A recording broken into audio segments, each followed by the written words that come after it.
क्या संविधान के 395 अनुच्छेद देखकर आपका भी सिर चकरा जाता है? क्या एग्जाम हॉल में आप भी आर्टिकल 17 और 18 के बीच कंफ्यूज हो जाते हैं? तो अब डरना बंद कीजिए, क्योंकि आज का यह वीडियो यूट्यूब के इतिहास का सबसे शानदार वीडियो होने वाला है। आज हम रटेंगे नहीं, बल्कि दिमाग में छाप लेंगे। इस एक वीडियो में हम आर्टिकल 1 से लेकर आर्टिकल 395 तक, जी हाँ, पूरा का पूरा संविधान कवर करेंगे, और वो भी ऐसी जादुई ट्रिक्स, मैजिक ट्रिक्स के साथ जिसे आप चाहकर भी नहीं भूल पाएंगे। चाहे आप यूपीएससी की तैयारी कर रहे हो, यूपीपीएससी की, या फिर रेलवे की, आज के बाद पॉलिटी का एक भी सवाल आपके हाथ से नहीं छूटेगा।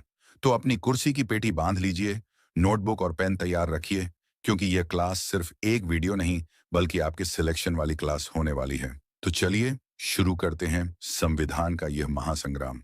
संघ और उसका राज्य क्षेत्र भाग 1। जी। सी से सिटीजनशिप मतलब नागरिकता, भाग 2।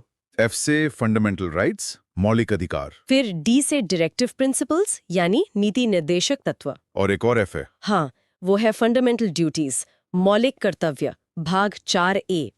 और आखिर में यूएस से आता है यूनियन यानी संघ, भाग 5। तो कहानी की शुरुआत करें देश की सीमाओं से। हाँ बिल्कुल। भाग 1 संघ और उसका राज्य क्षेत्र। इसमें अनुच्छेद 1 से 4 तक आते हैं। अब इन्हें एक साथ याद रखना थोड़ा मुश्किल हो सकता है। कोई आसान तरीका है इसका? बिल्कुल है, और इसके लिए एक बहुत सीधी सादी हिंदी ट्रिक है। संघ नए सीमा कानून। संघ नए सीमा कानून। अच्छा जी, हमारे विजुअल नोट्स में भी हर शब्द के साथ एक तस्वीर है जो उसका मतलब समझाती है। पहला शब्द है संघ। ये है अनुच्छेद 1 जो कहता है भारत यानी इंडिया राज्यों का एक संघ होगा। ये देश को एक नाम और पहचान देता है। सही कहा। फिर दूसरा शब्द है नए। ये है अनुच्छेद 2 जो संसद को नए राज्यों को भारत में शामिल करने की शक्ति देता है, जैसे सिक्किम का भारत में शामिल होना। अच्छा, तो अनुच्छेद 2 बाहरी इलाकों के लिए है। तो फिर जो राज्य पहले से भारत का हिस्सा हैं, जैसे तेलंगाना बना था, उसका क्या? वही हमारा तीसरा शब्द है सीमा। ये जुड़ा है अनुच्छेद 3 से। इस संसद को मौजूदा राज्यों की सीमाओं को बदलने, उन्हें तोड़ने, जोड़ने या उनके नाम बदलने का अधिकार देता है। और आखिरी शब्द कानून। कानून है अनुच्छेद 4 के लिए, और ये एक बहुत जरूरी बात साफ करता है कि अनुच्छेद 2 और 3 के तहत जो भी बदलाव होंगे उन्हें संविधान संशोधन नहीं माना जाएगा। ओह, तो ये एक साधारण कानूनी प्रक्रिया होगी। जी हाँ। समझ गया। तो संघ नए सीमा कानून से देश की भौगोलिक संरचना तय हो गई। अब सवाल ये है कि इस जमीन पर रहने वाले लोग कौन हैं? यहीं से नागरिकता की बात आती होगी, भाग 2। और नागरिकता यानी अनुच्छेद 5 से 11 को याद करने की ट्रिक तो और भी मजेदार है। किसी बस अड्डे का सीन लगता है। बस अड्डे का सीन, वो कैसे? 5 बस, 6 आया, 7 गया, 8 बाहर, 9 ना, 10 बना, 11 संसद। हाँ, ये तो सच में मजेदार है। 5 बस, इसका मतलब जो लोग संविधान लागू होने के समय भारत में बस गए थे। बिल्कुल, अनुच्छेद 5 उन्हीं की बात करता है। अब देखिए, अनुच्छेद 6, 7 और 8 ये तीनों बंटवारे की उथल-पुथल से जुड़े हैं। इन्हें एक साथ समझना चाहिए। अच्छा। 6 आया मतलब अनुच्छेद 6 ये उन लोगों की नागरिकता के बारे में है जो पाकिस्तान से भारत आए। 7 गया मतलब अनुच्छेद 7 जो उन लोगों के बारे में है जो पहले भारत से पाकिस्तान गए पर बाद में लौट आए। और 8 बाहर? 8 बाहर है अनुच्छेद 8 जो उन भारतीय मूल के लोगों के लिए है जो उस वक्त भारत से बाहर रह रहे थे। ये तीनों अनुच्छेद उस दौर की हकीकत को दिखाते हैं। ये तो एक पूरी कहानी बन गई। अब ट्रिक में आगे हैं 9 ना। इसका क्या मतलब हुआ? 9 ना बहुत जरूरी है। ये एकल नागरिकता के सिद्धांत को मजबूत करता है। अनुच्छेद 9 साफ कहता है कि अगर आपने किसी और देश की नागरिकता अपनी मर्जी से ले ली तो आपकी भारतीय नागरिकता को ना कह दिया जाएगा। मतलब वो खत्म हो जाएगी। अच्छा, और 10 बना और 11 संसद? 10 बना का मतलब है अनुच्छेद 10 जो कहता है कि आपकी नागरिकता बनी रहेगी जब तक संसद कोई खिलाफ कानून ना बना दे। और 11 संसद सबसे साफ है। नागरिकता पर कोई भी कानून बनाने का अंतिम अधिकार सिर्फ और सिर्फ संसद के पास है। वाह, तो देश बन गया, नागरिक भी तय हो गए। अब कहानी में सबसे जरूरी हिस्सा आता है, मतलब इन नागरिकों को मिलने वाले अधिकार भाग 3 मौलिक अधिकार। मैंने सुना है ज्यादातर सवाल इसी हिस्से से आते हैं। हाँ बिल्कुल, और इसे याद रखने की एक मास्टर की है, समस्त शोध संस्कृति के उपचार। समस्त शोध संस्कृति के उपचार। जी, ये एक लाइन आपको 6 मौलिक अधिकारों का क्रम बता देती है। समस्त से समता और स्वतंत्रता का अधिकार, अच्छा, सम और स्ता। फिर शोध से शोषण के विरुद्ध और धार्मिक स्वतंत्रता का अधिकार, ठीक है। फिर संस्कृति से संस्कृति व शिक्षा का अधिकार, और आखिर में उपचार से संवैधानिक उपचार का अधिकार। 1 मिनट, इसमें संपत्ति का अधिकार कहाँ गया? मैंने तो पढ़ा था कि वो भी एक मौलिक अधिकार था पहले। बहुत अच्छा सवाल है, और हमारे नोट्स में भी इस पर एक लाल क्रॉस लगा है। संपत्ति का अधिकार यानी अनुच्छेद 31 पहले एक मौलिक अधिकार था, लेकिन 44वें संविधान संशोधन से 1978 में जो हुआ था। जी, 1978 के बाद इसे हटा दिया गया। अब यह सिर्फ एक कानूनी अधिकार है। ये बदलाव इसलिए किया गया ताकि जमींदारी उन्मूलन और भूमि सुधार कानूनों को आसानी से लागू किया जा सके। ये तो बहुत बड़ा इंसाइट है। चलिए, अब पहले अधिकार पर आते हैं, समता का अधिकार अनुच्छेद 14 से 18। इसमें तो 5 अनुच्छेद हैं, इन्हें कैसे याद रखें? इसके लिए एक इंग्लिश ट्रिक है, ई डाउट। जैसे हम किसी डाउट मतलब शंका को खत्म कर रहे हों, ई डाउट। बताइए। ई से इक्वालिटी, अनुच्छेद 14, कानून के सामने सब बराबर। डी से डिस्क्रिमिनेशन, अनुच्छेद 15, यानी भेदभाव नहीं होगा। किस आधार पर? धर्म, जाति, लिंग, इन सब आधारों पर। फिर ओ से अपॉर्चुनिटी, अनुच्छेद 16, मतलब सरकारी नौकरियों में सबको बराबर अवसर। और यू से? यू से अनटचेबिलिटी, अनुच्छेद 17, छुआछूत का अंत। ये सिर्फ एक कानून नहीं बल्कि एक सामाजिक क्रांति थी, इसीलिए हमारे नोट्स में इस पर मोस्ट इम्पॉर्टेंट लिखा है। सही बात है। और आखिरी टी से? टी से टाइटल्स, अनुच्छेद 18, यानी राजा महाराजा जैसी उपाधियों का अंत। वाह, ये ट्रिक तो कमाल की है। अब दूसरे अधिकार पर आते हैं, स्वतंत्रता का अधिकार, अनुच्छेद 19 से 22। मैंने सुना है अकेले अनुच्छेद 19 में ही 6 तरह की आजादी हैं। ये तो और भी मुश्किल होगा। नहीं, इसके लिए भी एक खास ट्रिक है, सैम रिसाइड प्रो। सोचिए, सैम नाम का कोई प्रोफेशनल है, सैम रिसाइड प्रो। ठीक है। एस से स्पीच, यानी बोलने की आजादी। ए से असेंबली, शांति से सभा करने की आजादी। एम से संघ या यूनियन, मतलब संघ बनाने की आजादी। सैम हो गया। जी। इसके बाद मूवमेंट, कहीं भी घूमने की आजादी। रिसाइड, कहीं भी बसने की आजादी। और आखिर में प्रोफेशन, कोई भी व्यापार करने की आजादी। ये सब मिलकर ही तो असल स्वतंत्रता को बनाते हैं। लेकिन इस अधिकार में अनुच्छेद 21 भी आता है, जिसे जीवन का अधिकार कहते हैं। उसके बारे में बहुत चर्चा होती है। हाँ, अनुच्छेद 21 यानी प्राण और दैहिक स्वतंत्रता भारतीय संविधान का सबसे ज्यादा विकसित होने वाला अनुच्छेद है। सुप्रीम कोर्ट ने इसकी व्याख्या करते हुए इसमें सिर्फ जीने का ही नहीं बल्कि गरिमा से जीने का अधिकार, निजता का अधिकार, राइट टू प्राइवेसी, हाँ, और स्वच्छ पर्यावरण का अधिकार भी शामिल किया है। और इसी में बाद में 21A जोड़कर 6 से 14 साल के बच्चों के लिए शिक्षा को भी मौलिक अधिकार बनाया गया। अद्भुत। अब अगले 2 अधिकारों को देखते हैं, शोषण के विरुद्ध अनुच्छेद 23-24 और धार्मिक स्वतंत्रता अनुच्छेद 25 से 28। इनकी ट्रिक बहुत सीधी है। शोषण के विरुद्ध अधिकार के लिए बस इतना याद रखिए, 23 बड़े 24 बच्चे। 23 बड़े 24 बच्चे मतलब अनुच्छेद 23 बड़ों के लिए है मानव तस्करी और बंधुआ मजदूरी पर रोक, और अनुच्छेद 24 बच्चों के लिए है 14 साल से कम उम्र के बच्चों से खतरनाक काम कराने पर रोक। ये तो बहुत आसानी से याद हो गया। और धार्मिक स्वतंत्रता के लिए? उसके लिए ट्रिक है PMTI। PMTI। हाँ, P से प्रैक्टिस, अनुच्छेद 25, किसी भी धर्म को मानने और प्रचार की छूट। M से मैनेज, अनुच्छेद 26, धार्मिक मामलों के प्रबंधन की छूट। और T और I? T से टैक्स, अनुच्छेद 27, यानी धर्म के नाम पर टैक्स नहीं लिया जाएगा। और I से इंस्ट्रक्शन, अनुच्छेद 28, मतलब सरकारी संस्थानों में धार्मिक शिक्षा नहीं दी जाएगी। ये चारों मिलकर भारत के धर्मनिरपेक्ष स्वरूप को मजबूत करते हैं। और अब हम कहानी के सबसे दिलचस्प मोड़ पर हैं, आखिरी के 2 अधिकार।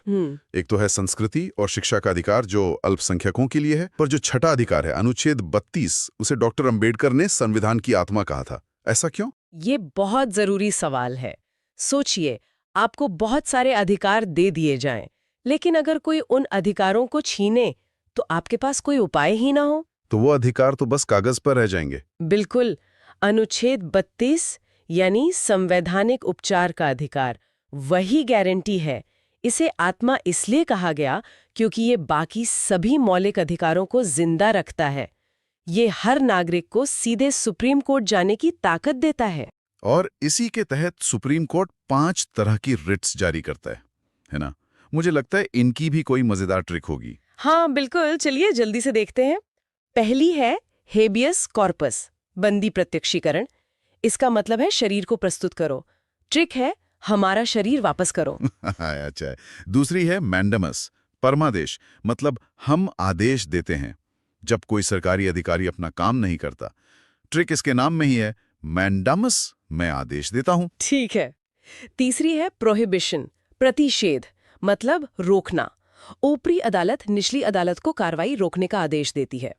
ट्रिक प्रोहिबिट मतलब पूरा रोको। और चौथी है सरशॉररी, उत्प्रेषण, मतलब केस ऊपर भेजो। ऊपरी अदालत निचली अदालत से केस के कागजात मंगाती है। इसकी ट्रिक थोड़ी फिल्मी है। सरशॉरिटी, चाचा को फाइल भेजो। अरे वाह, ये चाचा वाली ट्रिक तो कभी नहीं भूलूंगा। और पांचवी है क्वो वारंटो, अधिकार पृच्छा, मतलब किस अधिकार से। जब कोई गलत तरीके से सरकारी पद पर बैठ जाए तो कोर्ट पूछती है। ट्रिक को मतलब क्वेश्चन। क्या बात है। तो अब तक हमने देश की सीमाएं, नागरिक और उनके सबसे जरूरी अधिकार सब समझ लिए। लेकिन हमारी शुरुआती trick you can fly directly from US में तो आगे डी, एफ और यूएस भी था। एकदम सही पकड़ा। कहानी अभी बाकी है। डी का मतलब है directive principles of state policy, यानी डीपीएसपी, राज्य के नीति निदेशक तत्व। ये क्या होते हैं? ये कह सकते हैं सरकार के लिए एक नैतिक गाइडबुक की तरह है। ये बताते हैं कि कानून बनाते समय सरकार को किन आदर्शों का ध्यान रखना चाहिए। अच्छा, तो मौलिक अधिकारों और इन निदेशक तत्वों में फर्क क्या है? सबसे बड़ा फर्क ये है कि मौलिक अधिकार न्यायोचित हैं, मतलब उनके हनन पर आप कोर्ट जा सकते हैं। लेकिन डीपीएसपी गैर न्यायोचित हैं। आप इन्हें लागू करवाने के लिए कोर्ट नहीं जा सकते। हमारे सामने जो पहला विजुअल है वो डीपीएसपी का एक पूरा माइंड मैप है। इसमें संविधान का भाग 4, अनुच्छेद 36 से 51 तक का जिक्र है। और एक कोने में आयरलैंड का झंडा बना है जो ये बताता है कि ये विचार वहां से प्रेरित है। इसका मुख्य उद्देश्य एक कल्याणकारी राज्य यानी वेलफेयर स्टेट की स्थापना करना है। और इसी मैप में एक जज के हथौड़े पर क्रॉस का निशान है जिसके नीचे लिखा है वाद योग्य नहीं। हाँ, मैंने भी देखा हो। इसका क्या मतलब है? इसका सीधा मतलब है कि अगर सरकार इन सिद्धांतों को लागू नहीं करती तो आप अदालत में जाके केस नहीं कर सकते। ओह अच्छा। लेकिन इसका मतलब ये नहीं है कि ये शक्तिहीन है। ये वो पैमाना है जिस पर जनता सरकारों के प्रदर्शन को तौलती है। ये एक तरह से सरकार का रिपोर्ट कार्ड है। ये तो बहुत दिलचस्प नजरिया है। मतलब ये कानूनी नहीं बल्कि एक नैतिक और राजनीतिक जिम्मेदारी है। बिल्कुल। चलिए इसी सोच के साथ कुछ खास अनुच्छेदों और उनकी ट्रिक्स को देखते हैं। पहला है अनुच्छेद 40, ग्राम पंचायत। विजुअल में गांव की चौपाल पर बैठे कुछ लोग हैं और गांधी जी की तस्वीर भी है। इसकी एक ट्रिक है, 40 चोर नहीं 40 पंच। ये तो आसानी से याद हो जाएगा। ये ट्रिक याद रखने के लिए बेहतरीन है, लेकिन यहाँ एक दिलचस्प वैचारिक बहस भी छिपी है। अच्छा।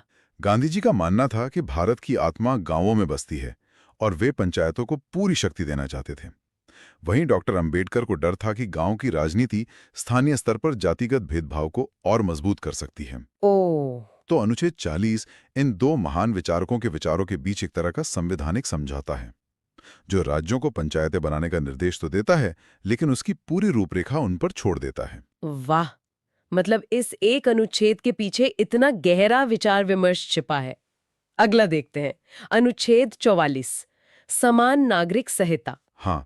विजुअल में एक तराजू है जिसके दोनों पल्ले बराबर हैं और उस पर लिखा है 4 = 4। ट्रिक सीधी है, 4 और 4 बराबर, यानी सभी के लिए बराबर कानून, चाहे वो शादी हो, तलाक हो या विरासत। हाँ, और ये बहस बहुत गहरी है। एक तरफ संविधान अनुच्छेद 14 के तहत सभी नागरिकों के लिए बराबरी की बात करता है, तो दूसरी तरफ अनुच्छेद 25 के तहत धार्मिक स्वतंत्रता की गारंटी भी देता है। तो ये एक टकराव है। सही। समान नागरिक संहिता इसी तनाव के बीच संतुलन खोजने की एक कोशिश है। इसका उद्देश्य व्यक्तिगत कानूनों में एकरूपता लाना है, लेकिन इसे लागू करने की चुनौतियां सामाजिक और राजनीतिक दोनों हैं, और इसीलिए ये आज भी इतना संवेदनशील और जटिल मुद्दा है। अब अगली ट्रिक थोड़ी चौंकाने वाली है। अनुच्छेद 47 पोषण और शराबबंदी। विजुअल में एक AK-47 राइफल की तस्वीर बनी है जिस पर क्रॉस लगा है। हाँ, इसका अनुच्छेद 47 से क्या कनेक्शन हो सकता है? अच्छा। यहाँ ट्रिक ये है कि जैसे AK-47 स्वास्थ्य के लिए खतरनाक है, वैसे ही नशीले पदार्थ भी। सही। तो ये अनुच्छेद स्वास्थ्य के लिए खतरनाक नशीले पदार्थों पर रोक लगाने और पोषण का स्तर बढ़ाने की बात करता है। ये एक मजेदार तरीका है इसे याद रखने का। लेकिन अगर हम इसे बड़ी तस्वीर से देखें तो ये अनुच्छेद कल्याणकारी राज्य की सबसे बड़ी जिम्मेदारी को दिखाता है, अपने नागरिकों के जीवन स्तर और सार्वजनिक स्वास्थ्य को बेहतर बनाना। अच्छा, शराबबंदी जैसे विवादास्पद मुद्दे इसी अनुच्छेद से अपनी शक्ति लेते हैं। ऐसा लगता है कि ये सिद्धांत स्थानीय शासन से लेकर राष्ट्रीय कानून और स्वास्थ्य तक सब कुछ कवर करते हैं। लेकिन हमारे विजुअल नोट्स में कहानी यहीं खत्म नहीं होती। नहीं, बिल्कुल नहीं। कुछ सिद्धांत हमारे पर्यावरण और इतिहास से भी जुड़े हैं। बिल्कुल, और उन्हें एक साथ देखना और भी ज्यादा मायने रखता है। ठीक है, तो देखते हैं। अनुच्छेद 48 कृषि और पशुपालन को बढ़ावा देने की बात करता है, जिसमें गोहत्या पर प्रतिबंध का भी संकेत है। लेकिन इसी में एक और हिस्सा बाद में जोड़ा गया, 48 क पर्यावरण की रक्षा। इसकी ट्रिक है A फॉर एटमॉस्फेयर। कितना आसान है, 48 में कृषि, 48 क में एटमॉस्फेयर। हाँ, और फिर है अनुच्छेद 49 राष्ट्रीय स्मारकों का संरक्षण। इसकी ट्रिक है कि 49 शब्द सुनने में ऊंचा जैसा लगता है, जो ताजमहल और लाल किले जैसे ऊंचे ऊंचे स्मारकों की याद दिलाता है। यहाँ अनुच्छेद 48 का बाद में 1976 में 42वें संशोधन के जरिए जोड़ा जाना बहुत अहम है। क्यों? यह दिखाता है कि हमारा संविधान एक स्थिर दस्तावेज नहीं बल्कि एक जीवित दस्तावेज है। समय के साथ जब देश ने महसूस किया कि आर्थिक विकास के साथ साथ पर्यावरण का संरक्षण भी जरूरी है, तो इसे राज्य की जिम्मेदारी के तौर पर संविधान में जगह दी गई। अच्छा, ये तीनों अनुच्छेद मिलकर हमारी प्राकृतिक और ऐतिहासिक दोनों तरह की धरोहरों को बचाने का संदेश देते हैं। और अब एक बहुत ही जरूरी सिद्धांत, अनुच्छेद 50 कार्यपालिका और न्यायपालिका का अलगाव। Separation of powers. हाँ, विजुअल में 50-50 लिखा है और एक तरफ जज है और दूसरी तरफ एक अफसर, बीच में एक दीवार है। ट्रिक साफ है, शक्तियों का 50-50 बंटवारा। इसे शक्तियों का पृथक्करण कहते हैं। ये सिर्फ एक बंटवारा नहीं है, ये लोकतंत्र का सुरक्षा कवच है। सुरक्षा कवच कैसे? ये सुनिश्चित करता है कि न्यायपालिका बिना किसी राजनीतिक दबाव के स्वतंत्र रूप से काम कर सके और सरकार की कोई भी एक शाखा बहुत ज्यादा शक्तिशाली ना हो जाए। जब हम अदालतों द्वारा सरकार के फैसलों की समीक्षा करने की खबरें पढ़ते हैं तो उसकी नींव इसी अनुच्छेद में होती है। और इस भाग का अंत होता है एक बहुत ही शांतिपूर्ण नोट के साथ, अनुच्छेद 51 अंतर्राष्ट्रीय शांति। यहाँ एक लिफाफे पर 51 रुपए लिखे हैं। अनुच्छेद 51 के लिए 51 शगुन। हाँ, अच्छा, शगुन शांति और अच्छे रिश्तों के लिए दिया जाता है, और अनुच्छेद 51 अंतर्राष्ट्रीय शांति को बढ़ावा देने की बात करता है। ये तो काफी क्लेवर है। और ये सिर्फ एक आदर्शवादी विचार नहीं है, ये भारत की विदेश नीति का आधार है। गुटनिरपेक्षता से लेकर वैश्विक मंचों पर शांति की वकालत करने तक भारत के अंतर्राष्ट्रीय संबंधों की जड़ें इसी अनुच्छेद में हैं। तो ये तो हुई सरकार की जिम्मेदारियों की एक लंबी और आदर्श सूची। लेकिन एक नागरिक के तौर पर हमारी क्या जिम्मेदारियां हैं? ऐसा लगता है कि मूल संविधान इस पर चुप था। आपने बिल्कुल सही पकड़ा।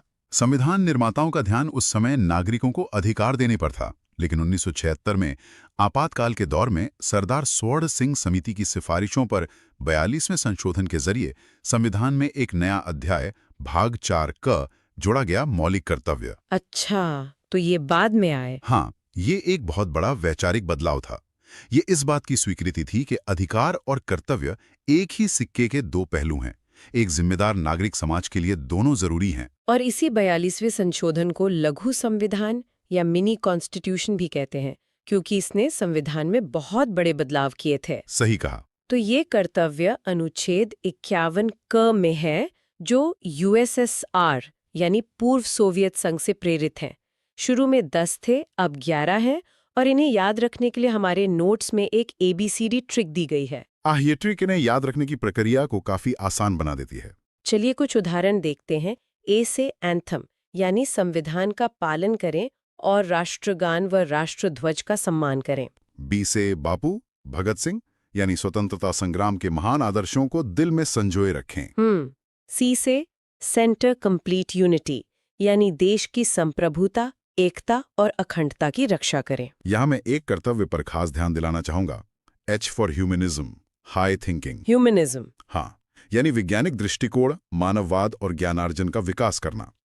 ये हर नागरिक का कर्तव्य है कि वो तर्कसंगत सोचे, सवाल पूछे और अंधविश्वास से दूर रहे। ये तो बहुत जरूरी बात है। आज के दौर में जहां गलत सूचनाएं इतनी तेजी से फैलती हैं, ये कर्तव्य और भी ज्यादा प्रासंगिक हो जाता है। बिल्कुल।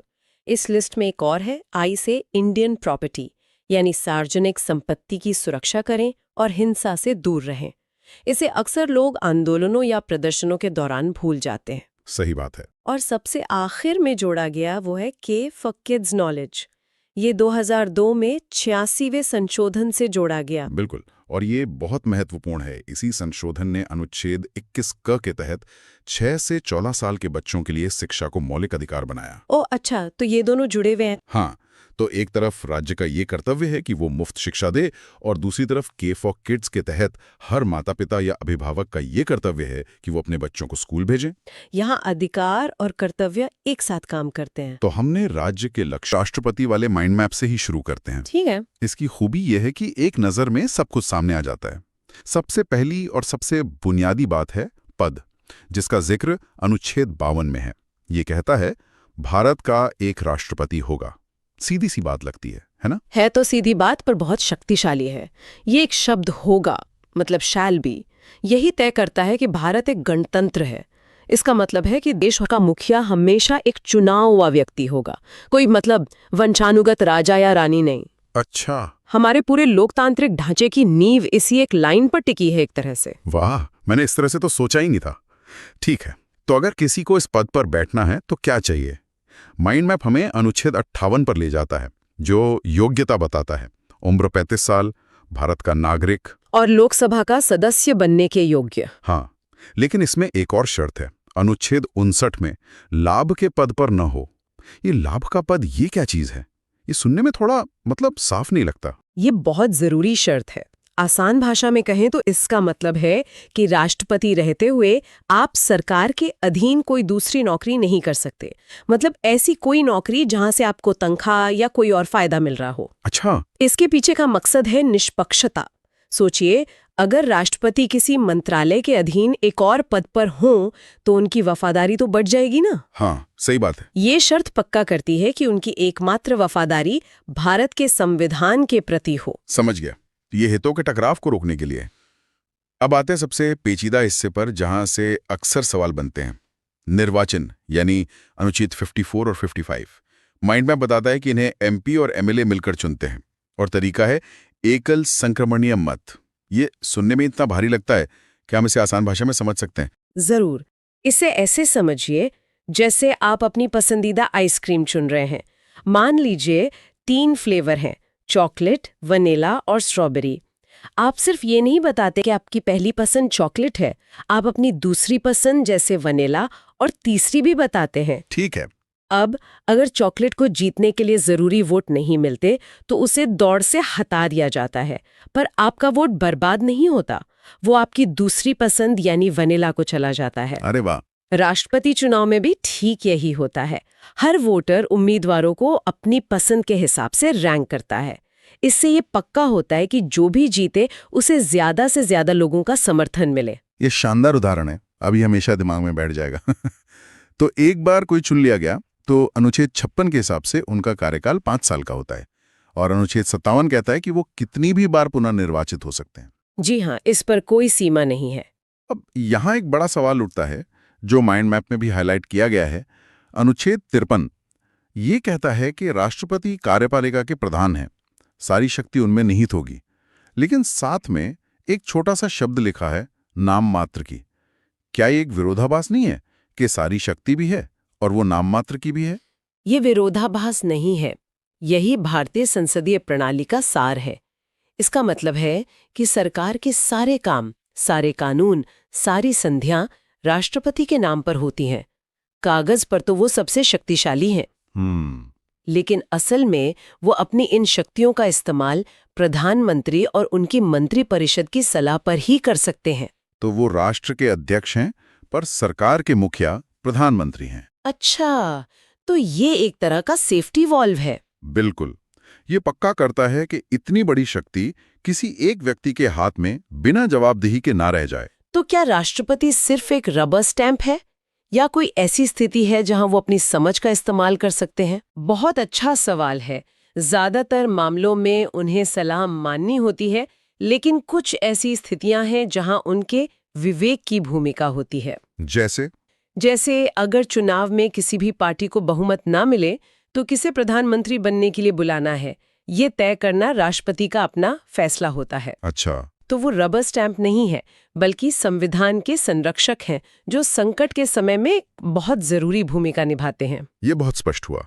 अब माइंड मैप के आखिरी और सबसे कह सकते हैं नाटकीय हिस्से पर आते हैं, महाभियोग यानी अनुच्छेद 61। स्रोत में एक रोचक तथ्य है कि ये प्रक्रिया हमने अमेरिका से ली है, पर ये इतनी ही मुश्किल क्यों बनाई गई है? इसे जानबूझकर मुश्किल बनाया गया है। महाभियोग राष्ट्रपति को हटाने का एकमात्र तरीका है, और उसका आधार सिर्फ एक है, संविधान का उल्लंघन।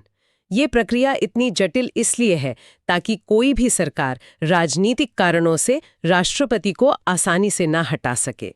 सही बात है। ये पद की गरिमा और स्थिरता की रक्षा करता है, और ये तथ्य कि आज तक भारत में किसी भी राष्ट्रपति पर महाभियोग नहीं लगा, ये इस पद के सम्मान को दिखाता है। तो हमने देखा कि राष्ट्रपति का पद शक्तियों और सीमाओं के एक बहुत ही महीन संतुलन पट्टिका है, लेकिन क्या होगा अगर ये पद अचानक खाली हो जाए? हाँ, मृत्यु, इस्तीफा या किसी और कारण से। यहीं पर हमारे संविधान की दूरदर्शिता दिखती है और उपराष्ट्रपति की भूमिका सामने आती है। बिल्कुल, जो सिर्फ एक अतिरिक्त पद नहीं, बल्कि निरंतरता की एक बहुत जरूरी कड़ी है। और इसे समझने के लिए हमारे पास वो कमाल की मेमोरी ट्रिक है, उसरा निकास। चलिए इसे एक एक करके खोलते हैं।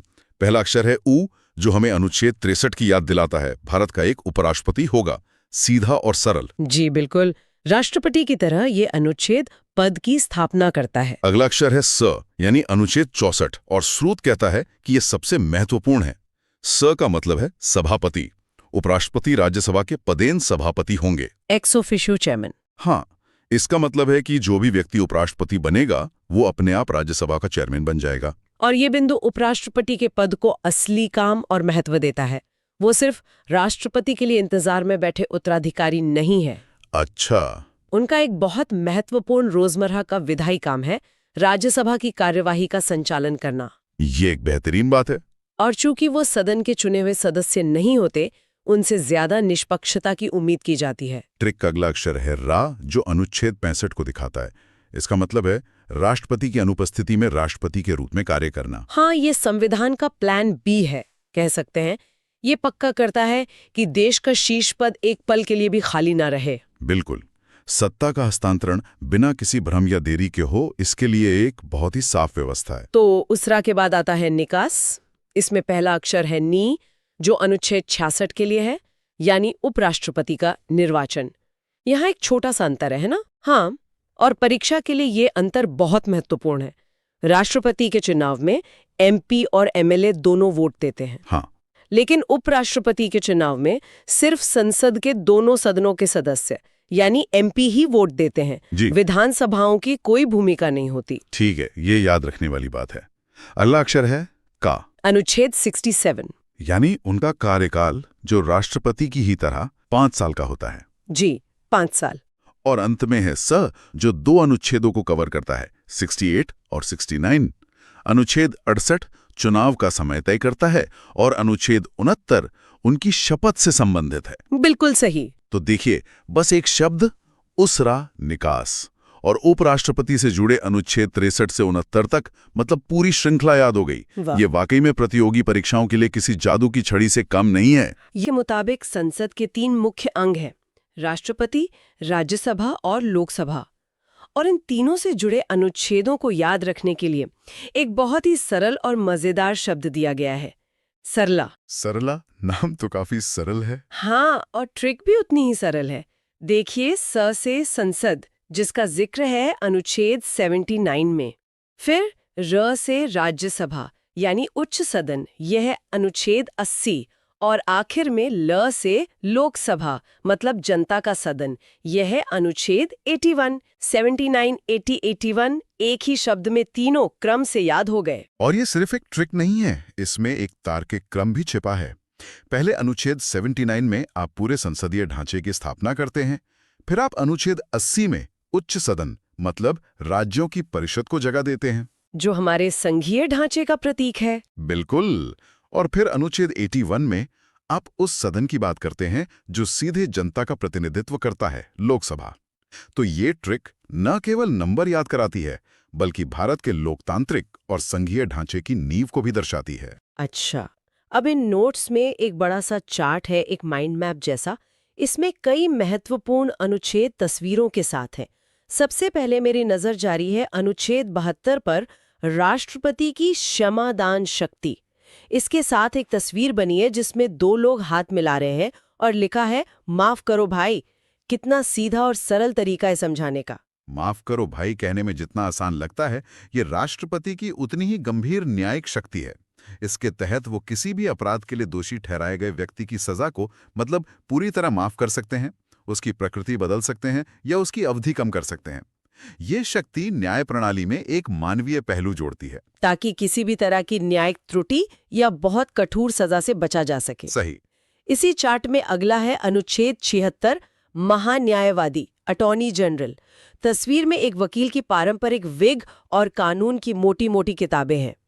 तो क्या ये सरकार के पर्सनल वकील हुए? एक तरह से कह सकते हैं, लेकिन ये उससे कहीं ज्यादा बड़ा पद है। महान्यायवादी भारत सरकार के मुख्य कानूनी सलाहकार और सुप्रीम कोर्ट में सरकार के सबसे बड़े वकील होते हैं। ये किसी भी संसदीय समिति में बोल सकते हैं, बस वोट नहीं कर सकते। इनका काम ये सुनिश्चित करना है कि सरकार के सभी काम कानूनी और संवैधानिक दायरे में हों। और फिर आता है एक बड़ा ही दिलचस्प अनुच्छेद 123, राष्ट्रपति का अध्यादेश। इन नोट्स में इसके लिए एक शानदार ट्रिक है, 1 2 3 गो या 1 2 3 जादू। मतलब जब संसद सत्र में न हो और किसी कानून की तुरंत जरूरत पड़े तो राष्ट्रपति चुटकी बजाते ही एक अस्थायी कानून बना सकते हैं। हाँ, ये राष्ट्रपति की एक असाधारण विधायी शक्ति है। मान लीजिए देश पर कोई अचानक संकट आ गया और संसद की बैठक बुलाने में समय लगेगा, तब ये शक्ति काम आती है। लेकिन एक सवाल मन में आता है, क्या इस शक्ति का गलत इस्तेमाल नहीं हो सकता? मतलब क्या सरकारें संसद को नजरअंदाज करने के लिए इसका बार-बार इस्तेमाल कर सकती हैं? बहुत ही महत्वपूर्ण सवाल है और हमारे संविधान निर्माताओं ने इस बारे में सोचा था। इसीलिए उन्होंने इसमें एक सेफ्टी वॉल्व लगाया है। ये अध्यादेश एक अस्थायी कानून होता है। जैसे ही संसद की अगली बैठक शुरू होती है, सरकार को उस अध्यादेश को 6 हफ्तों के अंदर संसद के दोनों सदनों से पारित करवाना होता है। और अगर ऐसा नहीं होता तो वो अध्यादेश अपने आप समाप्त हो जाता है। ये प्रावधान शक्तियों के पृथक्करण के सिद्धांत को बनाए रखता है और ये सुनिश्चित करता है कि कानून बनाने की अंतिम शक्ति संसद के पास ही रहे। वाह, मतलब जादू है पर उसकी भी एक समय सीमा है। अब एक और मजेदार ट्रिक है अनुच्छेद 112 के लिए, जो बजट से जुड़ा है। ट्रिक है 12 महीने का हिसाब = 112। ये तो कोई भी याद रख सकता है, पर इन नोट्स में एक छोटी सी बात लिखी है कि संविधान में बजट शब्द है ही नहीं। बिल्कुल सही। ये एक बहुत दिलचस्प तथ्य है जो अक्सर लोग नजरअंदाज कर देते हैं। संविधान में इसे वार्षिक वित्तीय विवरण या एनुअल फाइनेंशियल स्टेटमेंट कहा गया है। बजट तो एक आम बोलचाल का शब्द है। संवैधानिक भाषा बहुत सटीक होती है। ये विवरण सरकार की पूरे साल की अनुमानित आमदनी और खर्च का एक विस्तृत लेखा जोखा होता है, जिसे संसद के सामने रखना अनिवार्य है। ये सरकार की वित्तीय जवाबदेही का सबसे बड़ा दस्तावेज है। ठीक है, तो संसद बन गई, राष्ट्रपति के पास कुछ खास शक्तियां भी है, लेकिन संसद असल में काम कैसे करती है? क्या इसके लिए भी कोई ट्रिक्स है? हाँ, बिल्कुल है। संसदीय प्रक्रिया अपने आप में एक जटिल विषय है। देखते हैं ये नोट्स इसे कैसे आसान बनाते हैं। यहाँ है अनुच्छेद 85, जो संसद के सत्र, सत्रावसान और विघटन से जुड़ा है। इसकी ट्रिक मुझे बहुत पसंद आई। 85 से प्रत्याशी। सोचिए, जब लोकसभा भंग होती है तो क्या होता है? नए चुनाव होते हैं। हाँ, सारे प्रत्याशी फिर से चुनाव मैदान में आ जाते हैं। 85 से प्रत्याशी, ये कनेक्शन तो भूलना मुश्किल है। और ये अनुच्छेद लोकसभा के पूरे जीवन चक्र को परिभाषित करता है। राष्ट्रपति समय समय पर सत्र के लिए सांसदों को बुलाते हैं, जिसे समनिंग कहते हैं। सत्र पूरा होने पर उसकी समाप्ति की घोषणा करते हैं, जिसे सत्र अवसान या प्रोरोगेशन कहते हैं। और अंत में प्रधानमंत्री की सलाह पर लोकसभा का विघटन भी कर सकते हैं, जिसके बाद नए चुनाव होते हैं और नए प्रत्याशी मैदान में आते हैं। अब एक बहुत ही व्यावहारिक चीज पर आते हैं, अनुच्छेद 100 यानी गणपूर्ति या क्वोरम। इसकी ट्रिक है 100 में से 10, मतलब सदन की कार्यवाही शुरू करने के लिए कम से कम 110 सदस्यों का होना जरूरी है। जैसा नोट्स में समझाया गया है, 545 सदस्यों वाली लोकसभा में कम से कम 55 सांसदों का मौजूद होना जरूरी है। अगर इतने लोग नहीं हैं, तो स्पीकर घंटी बजाते रहेंगे, लेकिन बैठक शुरू नहीं होगी। तस्वीर में भी एक खाली संसद और घंटी का चित्र बना है। यह एक बहुत महत्वपूर्ण लोकतांत्रिक जांच है। यह नियम सुनिश्चित करता है कि देश के लिए इतने बड़े फैसले और कानून कुछ गिने चुने लोगों द्वारा उनकी मर्जी से न लिए जाएं। एक न्यूनतम उपस्थिति अनिवार्य है, जो सदन की कार्यवाही को वैधता और गंभीरता प्रदान करती है। अच्छा, कई बार तो ऐसा भी हुआ होगा कि कोरम पूरा ही नहीं हुआ। बिल्कुल, कई बार तो ऐसा भी हुआ है कि महत्वपूर्ण बिलों पर बहस होनी थी, लेकिन कोरम पूरा ना होने की वजह से सदन की कार्यवाही दिन भर के लिए स्थगित करनी पड़ी। यह दिखाता है कि सांसदों की उपस्थिति कितनी जरूरी है। तो लोकसभा और राज्यसभा अलग अलग काम करते हैं, लेकिन क्या होता है जब वे किसी बिल पर सहमत नहीं हो पाते? क्या पूरा कानून ही अटक जाता है? यह एक बेहतरीन सवाल है, जो हमें अगले अनुच्छेद की ओर ले जाता है। ऐसे ही गतिरोध को तोड़ने के लिए संविधान में एक रास्ता दिया गया है। और मुझे लगता है इन नोट्स में उसका भी कोई मजेदार जुगाड़ है। हाँ, मिल गया। अनुच्छेद 108 संयुक्त अधिवेशन, जॉइंट सिटिंग। इसकी ट्रिक तो सबसे शानदार है। Call 108 emergency. जैसे एक्सीडेंट होने पर या किसी मेडिकल इमरजेंसी में हम एम्बुलेंस के लिए 108 नंबर डायल करते हैं, हाँ, वैसे ही जब लोकसभा और राज्यसभा में किसी साधारण बिल पर झगड़ा हो जाए तो एक तरह की संसदीय इमरजेंसी हो जाती है। तब राष्ट्रपति अनुच्छेद 108 के तहत दोनों सदनों को एक साथ बैठक के लिए बुलाते हैं। ये एक दुर्लभ प्रक्रिया है। आजादी के बाद से ये केवल कुछ ही बार इस्तेमाल हुई है, जैसे दहेज विरोधी कानून या बैंकिंग से जुड़े एक बिल पर। लेकिन यहाँ एक और महत्वपूर्ण सवाल उठता है, जिसका जिक्र इन नोट्स में भी है। इस संयुक्त बैठक को बुलाते तो राष्ट्रपति हैं, पर इसकी अध्यक्षता कौन करता है? हाँ, ये तो सोचने वाली बात है। राज्यसभा के सभापति तो उपराष्ट्रपति होते हैं, तो शायद वही करते होंगे। नहीं, और यहीं पर एक महत्वपूर्ण संवैधानिक बिंदु है। संयुक्त बैठक की अध्यक्षता हमेशा लोकसभा के स्पीकर करते हैं। अच्छा, हाँ, ये भारतीय संसदीय प्रणाली में लोकसभा की प्रधानता को दर्शाता है, क्योंकि वो सीधे जनता द्वारा चुना गया सदन है। ये एक छोटा सा तथ्य है, लेकिन प्रतियोगी परीक्षाओं में अक्सर पूछा जाता है। ये तो सच में एक दिलचस्प जानकारी है।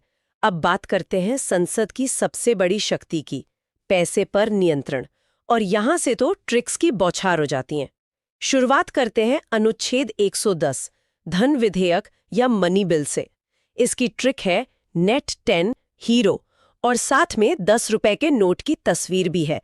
इसमें साफ साफ लिखा है कि पैसे के मामले में लोकसभा ही हीरो है, यानी नंबर 1। और ये संवैधानिक रूप से बिल्कुल सही है।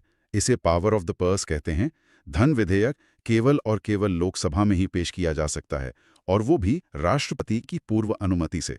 जब लोकसभा इसे पारित कर देती है तो ये राज्यसभा के पास जाता है, लेकिन यहाँ राज्यसभा के पास शक्तियां बहुत सीमित हैं। वो इसे सिर्फ 14 दिनों तक रोक सकती है। हाँ, ये सुझाव दे सकती है, जिसे मानना या न मानना लोकसभा पर निर्भर है। राज्यसभा इसे खारिज नहीं कर सकती। ये प्रावधान सुनिश्चित करता है कि वित्तीय मामलों में जनता की इच्छा सर्वोपरि रहे। बिल्कुल, जो लोकसभा के माध्यम से व्यक्त होती है। लेकिन कभी-कभी ये विवाद का विषय भी बन जाता है ना, कि कोई बिल धन विधेयक है भी या नहीं। बिल्कुल, ये तय करने का अंतिम अधिकार लोकसभा स्पीकर का होता है, और उनके निर्णय को अदालत में चुनौती नहीं दी जा सकती। कई बार विपक्षी आरोप लगाता है कि सरकार कुछ सामान्य विधेयकों को भी धन विधेयक बताकर राज्यसभा को बाईपास करने की कोशिश कर रही है। अच्छा, तो बजट पेश होने के बाद पैसे को खजाने से निकालने की एक पूरी प्रक्रिया है, और इन नोट्स में उस प्रक्रिया के हर कदम के लिए एक ट्रिक है। जैसे अनुच्छेद 113 प्राक्कलन या एस्टिमेट्स। ट्रिक है 13 घाटा, मतलब अगर बजट का अनुमान सही से नहीं लगाया तो 13 घाटा हो जाएगा। प्राक्कलन दरअसल अनुदान की मांगे होती हैं, डिमांड्स फॉर ग्रांट्स। हर मंत्रालय बताता है कि उसे अपने कामों के लिए कितना पैसा चाहिए। फिर है अनुच्छेद 114 विनियोग विधेयक, एप्रोप्रिएशन बिल। इसकी ट्रिक है 114 गेट से बाहर। इसका मतलब है कि इस बिल के पास हुए बिना सरकारी खजाने से 1 रुपया भी गेट से बाहर नहीं निकल सकता। ये संसद की सरकार पर सबसे बड़ी शक्ति है। अगर संसद विनियोग विधेयक को गिरा दे तो सरकार को तुरंत इस्तीफा देना पड़ सकता है। क्योंकि ये एक तरह से सरकार में अविश्वास का प्रस्ताव माना जाता है। बिल्कुल। ये दिखाता है कि सरकार पैसा तभी खर्च कर सकती है जब संसद यानी जनता के प्रतिनिधि उसे अनुमति दें। आगे है अनुच्छेद 115 अतिरिक्त अनुदान, सप्लीमेंट्री ग्रांट्स। इसकी ट्रिक है 15 एक्स्ट्रा। जब बजट में दिया गया पैसा किसी काम के लिए कम पड़ जाए। और फिर है अनुच्छेद 117 वित्त विधेयक यानी फाइनेंस बिल। ट्रिक है 17 खतरा। पैसे से जुड़े मामले हमेशा खतरे से भरे होते हैं। हाँ, ये टैक्स लगाने या बदलने से जुड़ा होता है। इन सभी अनुच्छेदों का क्रम ये दिखाता है कि सार्वजनिक धन के प्रबंधन के लिए संविधान ने कितनी विस्तृत और मजबूत प्रक्रिया बनाई है। हमने देखा कि कैसे विधायिका कार्यपालिका के पैसों पर नियंत्रण रखती है। अब चलते हैं हमारे लोकतंत्र के तीसरे स्तंभ की ओर, न्यायपालिका। देखते हैं न्याय के इस मंदिर के लिए क्या तरकीबें हैं। चलिए, यहाँ भी कुछ बहुत ही यादगार ट्रिक्स हैं। सबसे पहले अनुच्छेद 124 सुप्रीम कोर्ट की स्थापना। इसकी ट्रिक है 1 2 का 4। ये बोलने में कितना आसान है, 1 2 का 4। इसी से सुप्रीम कोर्ट की शुरुआत होती है। फिर है अनुच्छेद 129 अभिलेख न्यायालय, कोर्ट ऑफ रिकॉर्ड। इसकी ट्रिक है 29 2 नो, मतलब इसके रिकॉर्ड को ना नहीं कर सकते या इसकी अवमानना नहीं कर सकते। कोर्ट ऑफ रिकॉर्ड होने के 2 मुख्य मतलब होते हैं जो न्यायपालिका की गरिमा और अधिकार को सुनिश्चित करते हैं। पहला कि इसके सभी फैसले, कार्यवाही और कार्य हमेशा के लिए रिकॉर्ड किए जाते हैं और देश की अन्य अदालतों के लिए कानून की तरह काम करते हैं। दूसरा, इसके पास अपनी या अपने से निचली अदालतों की अवमानना के लिए दंड देने की शक्ति होती है। और अब सबसे मजेदार ट्रिक, ये है अनुच्छेद 143 के लिए, जिसमें राष्ट्रपति किसी कानूनी सवाल पर सुप्रीम कोर्ट से सलाह ले सकते हैं। इसकी ट्रिक है आई लव यू कोड 143। ये संविधान में कहां से आ गया? ये ट्रिक बनाने वाले की रचनात्मकता है। ये तो शायद ही कोई भूलेगा। हाँ, ये संविधान की सलाहकार शक्तियों मतलब एडवाइजरी जुरिस्डिक्शन से जुड़ा है। जब भी राष्ट्रपति को लगता है कि कानून या तथ्य का कोई ऐसा महत्वपूर्ण प्रश्न उठ खड़ा हुआ है जिस पर सुप्रीम कोर्ट की राय लेना जरूरी है, तो वो उस मामले को सुप्रीम कोर्ट के पास भेज सकते हैं। तो क्या सुप्रीम कोर्ट की ये सलाह राष्ट्रपति को माननी ही पड़ती है? नहीं, यहीं पर एक महत्वपूर्ण बात है। सुप्रीम कोर्ट द्वारा दी गई ये सलाह राष्ट्रपति के लिए बाध्यकारी नहीं होती। वो इसे मानने या ना मानने के लिए स्वतंत्र हैं। ये प्रावधान कार्यपालिका और न्यायपालिका के बीच एक परामर्श की व्यवस्था करता है, टकराव की नहीं। चलिए, अब हमारी सूची में आखिरी पड़ाव पर आते हैं। हमने विधायिका, कार्यपालिका और न्यायपालिका देख ली, लेकिन सरकार जो पैसा खर्च करती है उस पर नजर कौन रखता है? इन नोट्स के मुताबिक वो है CAG यानी नियंत्रक एवं महालेखा परीक्षक। सरकार का पहरेदार। हाँ, सरकार का पहरेदार। ये एक बहुत ही महत्वपूर्ण संवैधानिक पद है जो सीधे संसद के प्रति जवाबदेह होता है। अनुच्छेद 148 में इनकी नियुक्ति के बारे में बताया गया है और इसकी ट्रिक भी लाजवाब है। 148 में 8 का अंक है, जिसे अगर आप थोड़ा घुमा दें तो वो आंख जैसा दिखता है। CAG सरकार के सभी खर्चों पर अपनी आंख रखती है। CAG का काम सिर्फ देखना नहीं है, बल्कि एक तरह से चीर-फाड़ करना है। अनुच्छेद 149 उनके कर्तव्यों और शक्तियों को परिभाषित करता है, जिसमें केंद्र और राज्य सरकारों के खातों का ऑडिट करना शामिल है। वो ये जांच करते हैं कि क्या सरकारी पैसा उन्हीं कामों पर खर्च हुआ है जिनके लिए उसे मंजूर किया गया था। बिल्कुल। और अनुच्छेद 151 के तहत वो अपनी ऑडिट रिपोर्ट राष्ट्रपति को देते हैं, जिसे फिर संसद की लोक लेखा समिति के सामने रखा जाता है। कई बड़े घोटालों को उजागर करने में CAG की रिपोर्ट्स की महत्वपूर्ण भूमिका रही है। ये वित्तीय जवाबदेही की अंतिम कड़ी है। यह है राज्यपाल यानी गवर्नर के बारे में। स्लाइड के बीच में गवर्नर का एक कार्टून है और अनुच्छेद 153 से 159 तक का जिक्र है और एक बहुत ही अजीब सा शब्द लिखा है, रकानी कायोसस। हाँ, ये सुनने में किसी जापानी डिश जैसा लग रहा है, पर असल में है क्या? नाम थोड़ा अटपटा है, लेकिन ये एक बहुत ही शक्तिशाली स्मारक है। रकानी कायोसस का हर अक्षर राज्यपाल से जुड़े एक अनुच्छेद को क्रम से बताता है। ये रैंडम नहीं है, इसका एक लॉजिक है। चलिए इसे तोड़कर समझते हैं। पहला अक्षर है र, र जो अनुच्छेद 153 को दर्शाता है। र यानी राज्यपाल। स्लाइड में कार्टून राज्यपाल एक राज्य की तरफ इशारा कर रहे हैं, तो इसका मतलब सीधा है, हर राज्य का एक राज्यपाल होगा। ये तो आसान था। अगला है का से है अनुच्छेद 154 कार्यपालिका शक्ति यानी एग्जीक्यूटिव पावर। अच्छा, इसका मतलब है कि राज्य को चलाने की सारी कार्यकारी शक्ति औपचारिक रूप से राज्यपाल के नाम पर होती है। वो राज्य के संवैधानिक प्रमुख हैं। तस्वीर में जो अदालत का हथौड़ा और राष्ट्रीय प्रतीक चिन्ह है, वो इसी शक्ति और अधिकार को दिखाता है। ठीक है, तो र से राज्य का राज्यपाल, का से कार्यपालिका शक्ति। अगला है नी, अनुच्छेद 155 नियुक्ति। यहाँ हाथ मिलाने की तस्वीर है जो बताती है कि राज्यपाल का चुनाव नहीं होता, उन्हें राष्ट्रपति नियुक्त करते हैं। बिल्कुल, और यहीं से केंद्र और राज्य के बीच का वो रिश्ता शुरू होता है।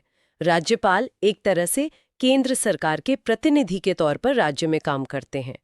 इसके बाद फिर से का आता है अनुच्छेद 156 के लिए, जिसका मतलब है कार्यकाल।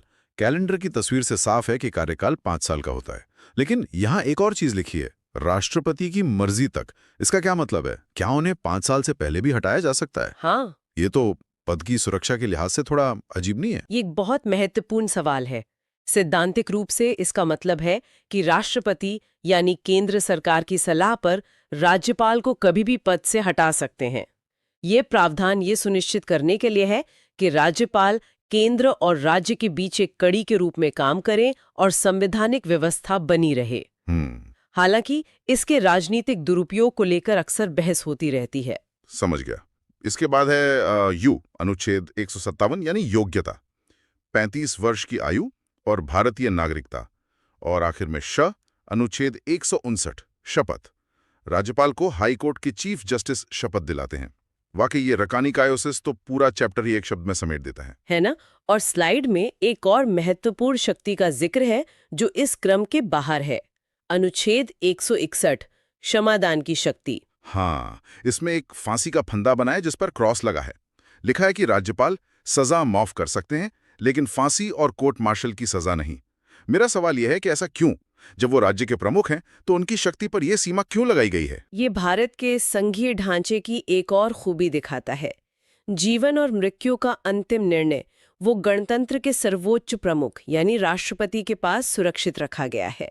इसी तरह कोर्ट मार्शल सेना का आंतरिक मामला है जो पूरी तरह से केंद्र के अधिकार क्षेत्र में आता है, इसीलिए राज्यपाल उसमें हस्तक्षेप नहीं कर सकते हैं। ये शक्तियों के स्पष्ट विभाजन को दिखाता है। तो ये तो हुई राज्य की कार्यकारी शक्ति की बात जो राज्यपाल में है, पर राज्य के लिए कानून कौन बनाता है? मुझे लगता है हमारी अगली स्लाइड इसी के बारे में है, राज्य विधानमंडल, स्टेट लेजिस्लेटर। बिल्कुल सही। अब हम राज्य के विधायी शाखा यानी कानून बनाने वाली संस्था पर आते हैं। अनुच्छेद 168 कहता है कि विधानमंडल में राज्यपाल और सदन या सदनों का समावेश होता है। जैसे केंद्र में संसद के 2 सदन हैं, लोकसभा और राज्यसभा, वैसे ही राज्यों में भी 2 सदन हो सकते हैं। एक है विधानसभा जो अनुच्छेद 170 के तहत आती है और दूसरी विधान परिषद अनुच्छेद 169। लेकिन यहाँ एक बड़ा फर्क है। विधानसभा तो हर राज्य में है, पर विधान परिषद सिर्फ 6 राज्यों में। ऐसा क्यों? सभी राज्यों में 2 सदन क्यों नहीं है? ये एक बहुत अच्छा सवाल है। देखिए, संविधान निर्माताओं ने ये फैसला राज्यों पर छोड़ा था। विधान परिषद बनाना और उसे चलाना काफी खर्चीला होता है और कई लोगों का मानना है कि ये बस हारे हुए नेताओं को जगह देने का एक जरिया बन जाता है।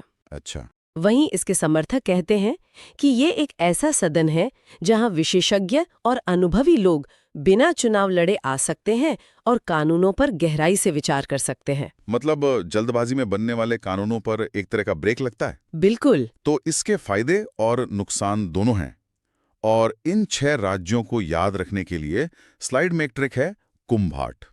चलिए इसे डिकोड करते हैं। के से कर्नाटक, यू से उत्तर प्रदेश, एम से महाराष्ट्र, बी से बिहार, ए से आंध्र प्रदेश और टी से तेलंगाना। एकदम सही। कुंभाट इन 6 राज्यों के नाम याद रखने का एक बहुत ही आसान तरीका है। अच्छा, ये अगली स्लाइड मुझे बहुत दिलचस्प लगी क्योंकि इसमें एक तरह की पहेली है। एक जादुई संख्या 89 जो केंद्र और राज्य को जोड़ती है। ये क्या है? ये संविधान की बनावट में छिपे एक अद्भुत पैटर्न को उजागर करता है। देखिए, ये कोई आधिकारिक नियम नहीं है, बल्कि संविधान के जानकारों ने इसे एक पैटर्न के तौर पर पहचाना है। कई मामलों में अगर आप संविधान के भाग 5 में दिए गए केंद्र सरकार के किसी अनुच्छेद में 89 जोड़ दें, तो आपको भाग 6 में राज्य सरकार का लगभग वही काम करने वाला संबंधित अनुच्छेद मिल जाता है। मतलब केंद्र और राज्य की संरचना एक दूसरे की नकल जैसी है। कुछ उदाहरण देखते हैं। जैसे हमने अभी राज्यपाल की क्षमादान शक्ति की बात की, जो अनुच्छेद 161 में है। हाँ, और राष्ट्रपति की क्षमादान शक्ति अनुच्छेद 72 में है। अब आप 72 में 89 जोड़िए, 161। मिल गया। ये पैटर्न कमाल का है। अनुच्छेद 74 प्रधानमंत्री की मंत्रिपरिषद के बारे में है। 74 प्लस 89 163, जो मुख्यमंत्री की मंत्रिपरिषद का अनुच्छेद है। अरे वाह! अनुच्छेद 76 केंद्र के सबसे बड़े कानूनी अधिकारी अटॉर्नी जनरल के बारे में है। 76 प्लस 89 165, जो राज्य के सबसे बड़े कानूनी अधिकारी एडवोकेट जनरल का अनुच्छेद है। और भी है। अनुच्छेद 79 संसद के लिए है, और 79 प्लस 89 168, जो राज्य विधानमंडल के लिए है। अनुच्छेद 81 लोकसभा के बारे में है, और 81 प्लस 89 170, जो विधानसभा का अनुच्छेद है। ये तो सच में एक जादुई शॉर्टकट है। ये सिर्फ एक शॉर्टकट नहीं है, ये हमारे संविधान निर्माताओं की सोच को दिखाता है। वे एक सम्मत मतलब सिमेट्रिकल ढांचा बनाना चाहते थे, जहां राज्य स्तर पर भी वैसी ही लोकतांत्रिक और जवाबदेह संस्थाएं हों जैसी केंद्र में है। ये पैटर्न तो दिलचस्प है, लेकिन क्या इस तरह के शॉर्टकट पर ज्यादा निर्भर रहना जोखिम भरा नहीं हो सकता? कहीं हम असल कॉन्सेप्ट को भूलकर सिर्फ ट्रिक ही ना याद रख लें। जैसे प्रधानमंत्री और मुख्यमंत्री के काम में जमीन आसमान का फर्क होता है, लेकिन रूल ऑफ 89 से दोनों एक जैसे लगने लगते हैं। आपने बिल्कुल सही मुद्दा उठाया है। ये इन ट्रिक्स की सीमा है। ये हमें सही अनुच्छेद तक पहुंचा सकती हैं, लेकिन हमें ये याद रखना होगा कि ये सिर्फ शुरुआती बिंदु है। हर पद की अपनी अलग शक्तियां, सीमाएं और संदर्भ होते हैं।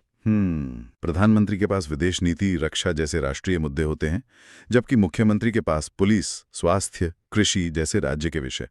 इसलिए ट्रिक का इस्तेमाल करें, लेकिन उसके बाद गहराई में जाकर उन दोनों पदों के बीच के अंतर को समझना भी जरूरी है। बहुत सही। अब न्यायपालिका की तरफ बढ़ते हैं। अगली स्लाइड हाईकोर्ट पर है, और यहाँ की ट्रिक है अंकों का खेल। इसमें लिखा है सुप्रीम कोर्ट का अनुच्छेद 124 है, और अगर हम 124 को 214 कर दें तो हाईकोर्ट का अनुच्छेद 214 बन जाता है। मुस्कुराते हुए है ना? है ना? ये तो बहुत ही चालाकी वाली ट्रिक है। हाँ, ये याद रखने के लिए बहुत आसान है। और ये सिर्फ एक मजेदार ट्रिक नहीं है, ये भी एक गहरे सत्य की ओर इशारा करती है कि भारत में न्यायपालिका एक एकीकृत व्यवस्था है। ढांचा लगभग एक जैसा है, बस सुप्रीम कोर्ट राष्ट्रीय स्तर पर है और हाई कोर्ट राज्य स्तर पर। अनुच्छेद 214 कहता है कि हर राज्य के लिए एक हाई कोर्ट होगा। इस स्लाइड में अनुच्छेद 226 को सबसे महत्वपूर्ण बताया गया है, जो हाई कोर्ट को रिट जारी करने की शक्ति देता है। इसकी तुलना सुप्रीम कोर्ट के अनुच्छेद 32 से की गई है। लेकिन एक हैरान करने वाली बात है, तस्वीर में हाई कोर्ट की शक्ति का पल्ला भारी दिखाया गया है।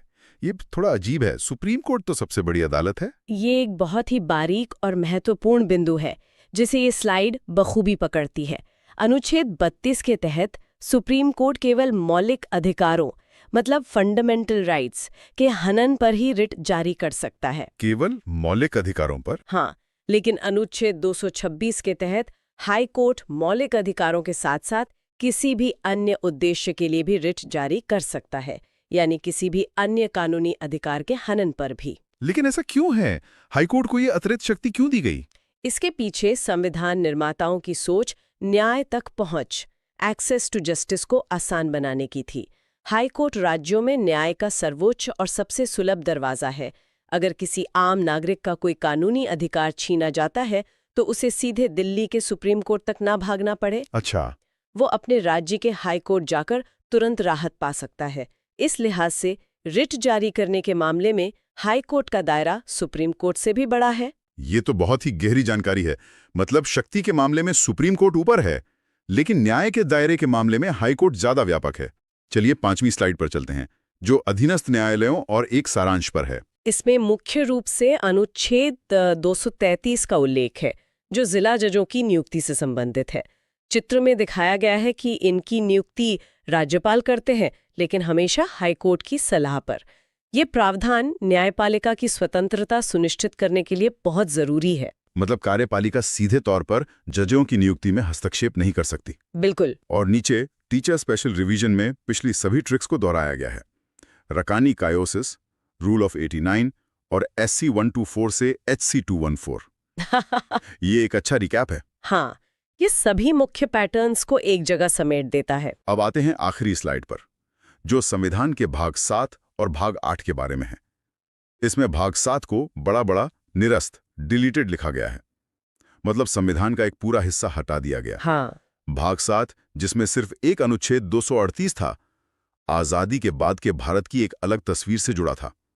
उस समय भारत के राज्य A, B, C, D जैसी 4 श्रेणियों में बटे थे।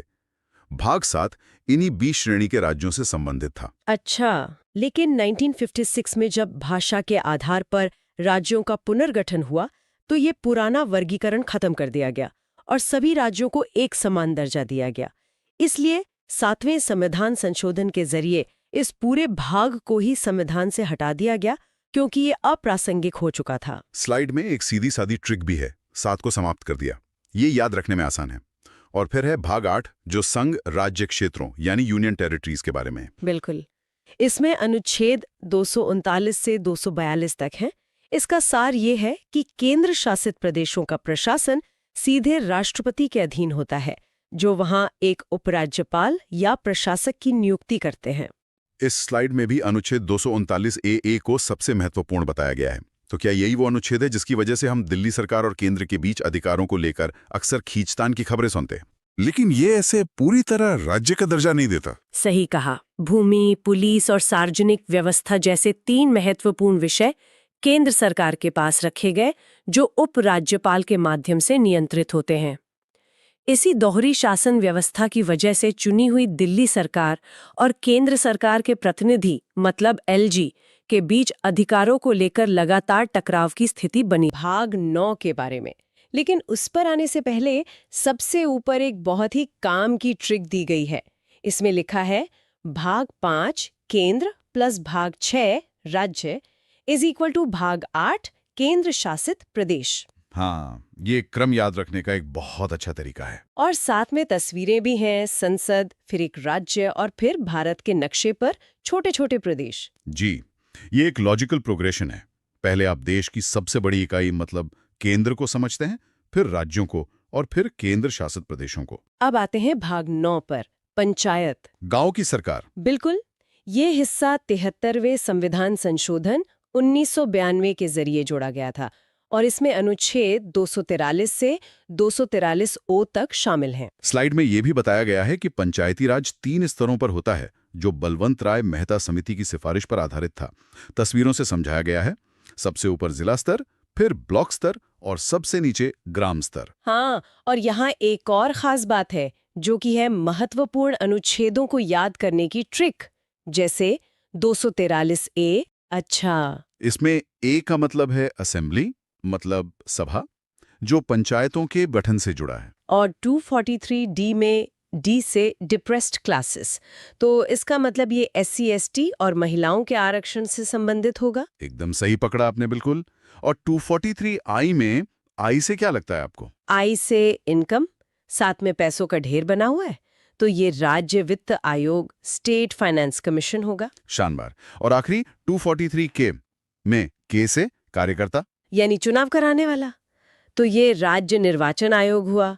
बगल में वोटों का बक्सा भी बना है। जी, तो देखिए ये छोटी छोटी तस्वीरें और ट्रिक्स इन्हें याद रखना कितना आसान बना देती हैं। हाँ, ये तो बहुत मजेदार है। अगली स्लाइड में 3 भाग एक साथ दिए गए हैं। सबसे पहले है भाग 9A, नगर पालिका। जी, ये पंचायतों का ही शहरी रूप है, म्यूनिसिपैलिटीज।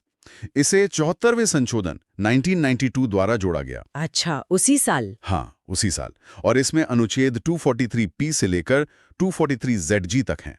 इसका विषय है शहर की सरकार, जैसे नगर पंचायत, नगर परिषद और नगर निगम। ठीक है। इसके बाद है भाग 10, SC ST क्षेत्र। इसमें अनुच्छेद 244 और 244A है। इसका विषय है असम, मेघालय, त्रिपुरा, मिजोरम, मतलब AMTM जैसे राज्यों में विशेष प्रशासन। और इसकी एक ट्रिक भी है। क्या है? 10 = दबे कुचले SC/ST का प्रशासन। ये याद रखने के लिए काफी सीधा है। और फिर आता है भाग 11, संघ और राज्यों के बीच संबंध। अनुच्छेद 245 से 263 तक। यहाँ ट्रिक बहुत सीधी है। 1 + 1 = 11, मतलब एक और एक मिलकर रिश्ता बनाते हैं। वाह, एक केंद्र और एक राज्य। जी। ये 11 नंबर को रिश्ते या संबंध से जोड़ा गया है। भाग 11 के लिए एक अलग स्लाइड भी है। इसमें इसे एक मजेदार तरीके से समझाया गया है। केंद्र को पिता और राज्यों को बेटों के रूप में दिखाया गया है। हाँ, ये एनालॉजी केंद्र और राज्यों के बीच के शक्ति संतुलन को समझने में मदद करती है।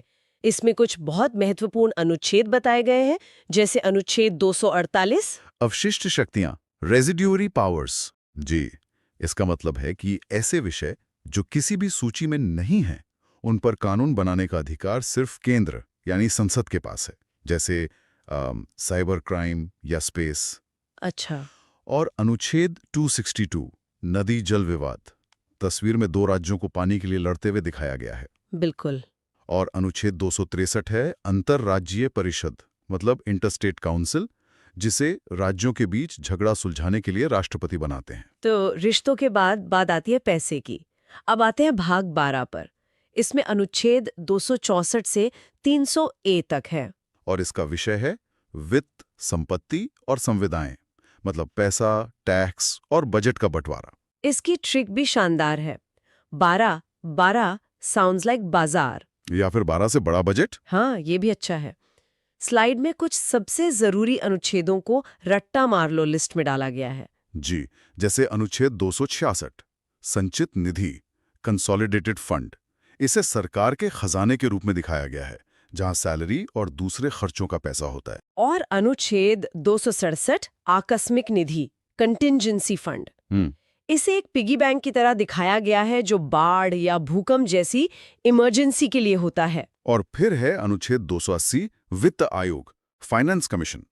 इसे एक तराजू के रूप में दिखाया गया है, जो केंद्र और राज्य के बीच संतुलन बना रहा है। और आखिर में अनुच्छेद 300A, संपत्ति का अधिकार। बिल्कुल। चलिए, अब बचे हुए भागों को भी जल्दी से देख लेते हैं। भाग 13, भारत के भीतर व्यापार, ट्रेड एंड कॉमर्स। इसमें अनुच्छेद 301 से 307 हैं, और इसका मुख्य अनुच्छेद है 301, जो पूरे भारत में कहीं भी व्यापार करने की स्वतंत्रता देता है। इसकी ट्रिक तो बहुत ही देसी है। 13 से तेरा माल मेरा माल। हाँ, जिसका मतलब है कि सब भारत का है, कहीं भी व्यापार करूं। अगला है भाग 14, संघ और राज्यों के अधीन सेवाएं, मतलब सर्विसेज, UPSC, PSC। ये सरकारी नौकरी से जुड़ा है। जी, ब्यूरोक्रेसी। इसमें 2 सबसे जरूरी अनुच्छेद हैं। अनुच्छेद 312 जो अखिल भारतीय सेवाओं से जुड़ा है, और अनुच्छेद 315 जो UPSC और स्टेट PSC के गठन की बात करता है। इसकी एक ट्रिक रोमन नंबर पर आधारित है। 14 में X मतलब क्रॉस, जिसका मतलब खतरा है, लेकिन ये ऑफिसर्स देश को खतरे से बचाते हैं। बहुत मजेदार है ये। और इसी में भाग 14A भी है, अधिकरण यानी ट्रिब्यूनल्स, जिसे 42 में संशोधन से जोड़ा गया था। अच्छा, कोर्ट का बोझ कम करने के लिए। जी। और आखिर में आता है भाग 15, निर्वाचन, इलेक्शंस, अनुच्छेद 324 से 329 तक। अनुच्छेद 324 तो निर्वाचन आयोग के गठन से जुड़ा है। हाँ, और अनुच्छेद 326 वयस्क मताधिकार से, यानी 18 साल से ज्यादा की उम्र में वोट देने का अधिकार। इसकी भी 2 ट्रिक्स है। पहली, 15 से पर्ची, जो वोटर स्लिप से जुड़ा है। और दूसरी है 15 साल का बच्चा वोट नहीं दे सकता, उसे 18 का होना चाहिए। हाँ, ये तो बहुत सीधी और असरदार ट्रिक है। एक स्लाइड में इन सभी भागों के सबसे जरूरी अनुच्छेदों की एक लिस्ट भी दी गई है। जी, ये क्विक रिवीजन के लिए बहुत अच्छी है। इसमें भाग 9 से अनुच्छेद 243D, आरक्षण वाला, और 243 के चुनाव वाला शामिल है। और भाग 11 से अनुच्छेद 263, अंतर्राज्यीय परिषद। फिर भाग 12 से अनुच्छेद 280, वित्त आयोग, और 300A, संपत्ति का अधिकार। भाग 14 से अनुच्छेद 312 और 315, अखिल भारतीय सेवा और UPSC। और भाग 15 से अनुच्छेद 324, निर्वाचन आयोग। तो इस सब का क्या मतलब है? हमने देखा कि कैसे तस्वीरों और आसान ट्रिक्स की मदद से संविधान के मुश्किल लगने वाले हिस्सों को भी आसानी से समझा और याद किया जा सकता है। बिल्कुल। सीखने का ये तरीका जानकारी को सिर्फ रटना नहीं, बल्कि उसे दिमाग में एक कहानी की तरह बिठाना है। ये प्रतियोगी परीक्षाओं के लिए एक बहुत शक्तिशाली तकनीक है। हाँ, ये दिखाता है कि हमारा संविधान गांव से लेकर केंद्र तक संबंधों को कितनी बारीकी से व्यवस्थित करता है। जी। समाज के सभी वर्गों को साथ लाने से लेकर भाषा के विवादों को सुलझाने और यहाँ तक कि सबसे बड़े संकट यानी आपातकाल से निपटने तक। बिल्कुल सही कहा। ये सिर्फ एक मतलब नियमों की किताब नहीं है, ये एक जीवित दस्तावेज है जिसके अंदर भारत की जो जटिलता है उसको संभालने के लिए तरह तरह के औजार मौजूद हैं। आज हम इसी टूल किट के कुछ खास हिस्सों यानी भाग 16 से 22 पर नजर डालेंगे और देखेंगे कि ये काम कैसे करते हैं। तो इस टूल किट का पहला और सबसे जरूरी औजार है प्रतिनिधित्व सुनिश्चित करना, यानी ये पक्का करना कि देश के हर वर्ग को अपनी बात रखने का मौका मिले। ये है भाग 16 जो कुछ वर्गों के लिए विशेष प्रावधान करता है। हमारे स्रोतों में इसे याद रखने के लिए एक मजेदार लाइन दी गई है, यहाँ आरक्षण का गणित चलता है। ये सुनने में थोड़ा अजीब है, इसका क्या मतलब है? ये लाइन बहुत गहरी है। गणित का मतलब सिर्फ सीटों की गिनती नहीं है, ये एक तरह से सामाजिक न्याय का फॉर्मूला है। संविधान निर्माता जानते थे कि अगर कुछ समुदायों को, जिन्हें सदियों से अवसरों से दूर रखा गया है, विशेष मदद नहीं दी गई तो लोकतंत्र का मतलब सबके लिए बराबर नहीं होगा। अनुच्छेद 330 लोकसभा में और 332 विधानसभाओं में SC/ST समुदायों के लिए सीटें आरक्षित करता है। ये कोई खैरात नहीं बल्कि हक है, ताकि उनकी आवाज सीधे संसद और विधानसभाओं तक पहुंचे। और हमारे स्रोतों में अनुच्छेद 330 के लिए एक और ट्रिक है। 330 इक्वल्स टू 0 से हीरो बनाना, मतलब जिनका प्रतिनिधित्व शून्य था उन्हें नीति निर्माण के केंद्र में लाना। इसी में एंग्लो इंडियन समुदाय के लिए भी प्रावधान थे अनुच्छेद 333 और 323 में, लेकिन अब उन्हें 104वें संशोधन से हटा दिया गया है। हाँ बिल्कुल, क्योंकि समय के साथ जरूरतें बदलती हैं। लेकिन इसी भाग में 3 बहुत शक्तिशाली संस्थाएं भी हैं। 3 राष्ट्रीय आयोग, ये इन समुदायों के संवैधानिक प्रहरी या कहिए वॉचडॉग की तरह हैं। अनुच्छेद 338 में अनुसूचित जाति मतलब SC आयोग है। फिर 338A में अनुसूचित जनजाति यानी ST आयोग, जिसे याद रखने के लिए A से आदिवासी सोच सकते हैं। और तीसरा है 338B पिछड़ा वर्ग OBC आयोग। यहाँ B से बैकवर्ड क्लास का इशारा है। ये तो सबसे नया है जिसे संवैधानिक दर्जा बाद में मिला। तो ये अक्षर A और B सिर्फ याद रखने के लिए नहीं है, बल्कि ये दिखाते हैं कि कैसे समय के साथ संविधान ने न्याय के दायरे को और बढ़ाया है। बिल्कुल। और ये आयोग सिर्फ सलाह नहीं देते, इनके पास सिविल कोर्ट की शक्तियां होती हैं। ये किसी को भी समन भेज सकते हैं, किसी भी दस्तावेज की जांच कर सकते हैं। ये सुनिश्चित करते हैं कि आरक्षण और दूसरे जो सुरक्षा के नियम हैं वो सिर्फ कागज पर ना रहें बल्कि जमीन पर भी लागू हों। तो सामाजिक संतुलन साधने के बाद संविधान निर्माताओं के सामने एक और बड़ी चुनौती थी, एक ऐसा मुद्दा जिस पर देश बढ़ भी सकता था। और यहीं से हमारा अगला भाग शुरू होता है, भाग 17 राजभाषा। स्रोतों में इसके लिए एक बड़ी नाटकीय सी ट्रिक है, 17 पे खतरा। ये खतरा शब्द क्यों? खतरा इसलिए क्योंकि आजादी के समय भाषा को लेकर जुनून बहुत ज्यादा था। सैकड़ों भाषाएं और बोलियां थीं। अगर एक भाषा को जबरदस्ती थोपा जाता तो देश के कई हिस्से वो अलग थलग महसूस करते। ये खतरा देश की एकता के लिए था। इसलिए संविधान ने एक बहुत ही नाजुक संतुलन बनाने की कोशिश की। और वो संतुलन क्या था? उन्होंने एक 3 स्तरीय फॉर्मूला अपनाया। पहला, अनुच्छेद 343 के तहत केंद्र सरकार के काम के लिए हिंदी को राजभाषा बनाया, लेकिन साथ ही देवनागरी लिपि और अंतर्राष्ट्रीय अंकों को अपनाया। दूसरा, अनुच्छेद 345 के तहत राज्यों को पूरी आजादी दी कि वे अपनी एक या ज्यादा भाषाएं चुनें। जैसे उत्तर प्रदेश की हिंदी है तो पंजाब की पंजाबी, तमिलनाडु की तमिल, किसी पर कुछ थोपा नहीं गया। लेकिन इस संतुलन में एक बड़ा अपवाद है, न्यायपालिका। अनुच्छेद 348 साफ कहता है कि सुप्रीम कोर्ट और सभी हाई कोर्ट की भाषा सिर्फ अंग्रेजी होगी। ऐसा क्यों? इसकी वजह बहुत व्यवहारिक है।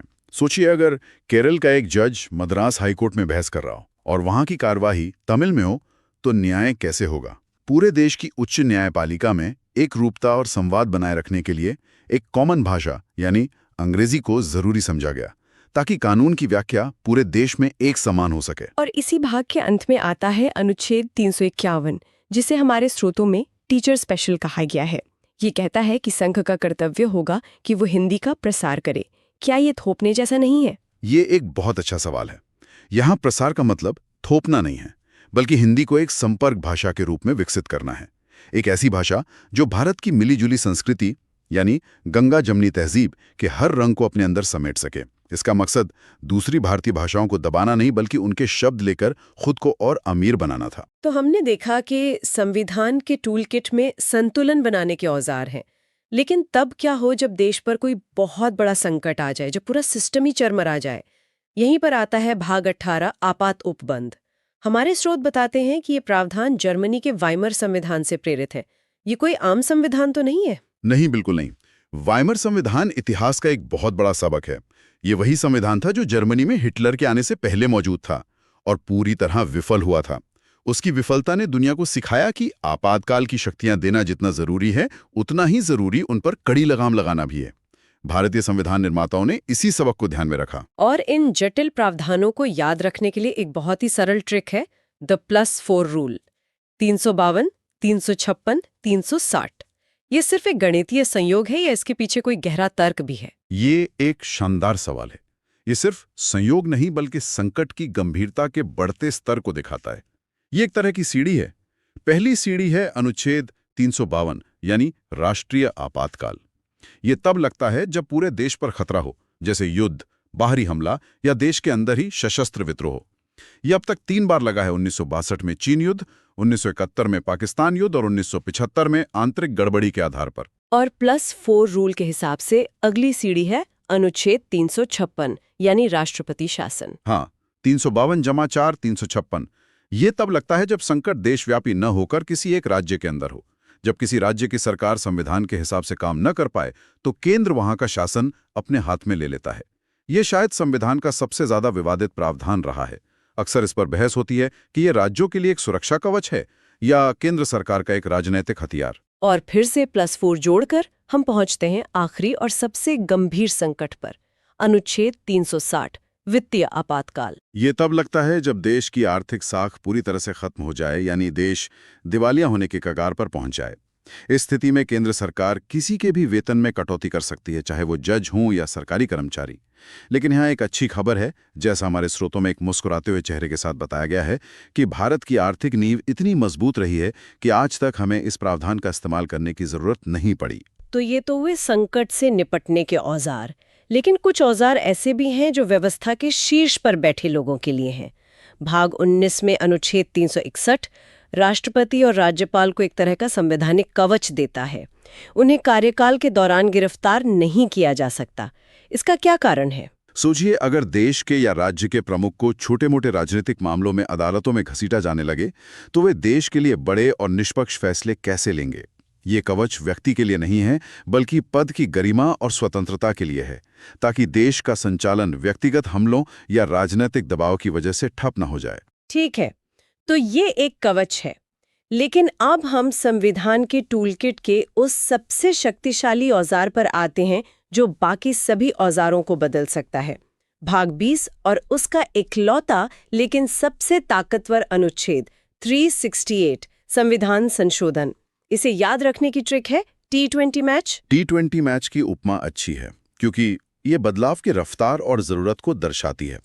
जैसे खेल के नियम बदलते हैं, वैसे ही समाज की जरूरतें भी बदलती हैं और संविधान को भी बदलना पड़ता है। लेकिन मैं इसमें एक और चीज जोड़ूंगा। अच्छा, इस T20 मैच में एक थर्ड अंपायर भी है, और वो है सुप्रीम कोर्ट। थर्ड अंपायर, इसका क्या मतलब? इसका मतलब है कि संसद बदलाव तो कर सकती है, लेकिन मनमाने ढंग से नहीं। 1973 के ऐतिहासिक केशवानंद भारती केस में सुप्रीम कोर्ट ने कहा कि आप खेल के नियम बदलिए, लेकिन आप खेल के मैदान को ही तबाह नहीं कर सकते। ये मैदान इस संविधान का मूल ढांचा या बेसिक स्ट्रक्चर है। यानी आप लोकतंत्र, धर्मनिरपेक्षता, कानून का राज जैसे बुनियादी सिद्धांतों को नहीं छीन सकते। संसद की शक्ति असीमित नहीं है, तो संविधान खुद को बदल भी सकता है और बचा भी सकता है। अब बात करते हैं एक और दिलचस्प औजार की, भाग 21, जो कुछ राज्यों को विशेष दर्जा देता है।